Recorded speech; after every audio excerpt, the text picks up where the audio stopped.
муҷзани маъруфи тоҷик Баҳодур Усмонов дирӯз дар даври чоракниҳоии мусобиқаи интихобии Олимпии Осиё Уқёнус оид ба бокс дар шаҳри Аммон дар вазни то 63 кило аз Обада Муҳаммад Мустафо аз Урдун бо ҳисоби 0-5 мағлуб шуд ва акнун муборизаро барои рохат ба бозиҳои Олимпии соли 2020 дар даври тасаллубахш идома хоҳад дод. Арифи Баҳодур Усмонов дар ин марҳила намояндаи Эрон Ашкон Ризоӣ мебошад.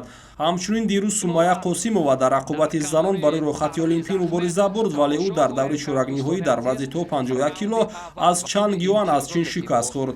Сумайя Қосимова низ имкони рақобат карданро дар даври тасаллубахш дорад. Дар ин миён муҷзани дигари тоҷик Шабоз Негматуллоев дар даври тасаллубахш барои рохати Олимпӣ талош мекунад. ӯро лозим меояд ки бар ду ҳариф дастболо шавад. рақиби аввалини Шабоз намояндаи Тайпеи Чин Яхмот Ҷаккапонг ба ҳисоб меравад. طبق низомнома дар ин мусобиқа миёни бонувон дар вазни то 51 кило 6 нафар, дар вазнҳои то 57, 60, 75 кило 4 нафарӣ, миёни мардон бошад дар вазнҳои то 52, 57, 63 килограмм 6 нафарӣ, дар вазнҳои то 69, 75, 81 килограмм 5 нафарӣ ва дар вазнҳои то 91 кило ва беш аз 91 килограмм 4 нафарӣ ба ҳаққи ширкат дар Олимпиадаи Токио 2020 мушарраф мешаванд. рақобатҳои варзишгарони тоҷикро метавонед нимаи рӯз мустақиман тариқи шабакаи телевизионии варзиш тамошо кунед.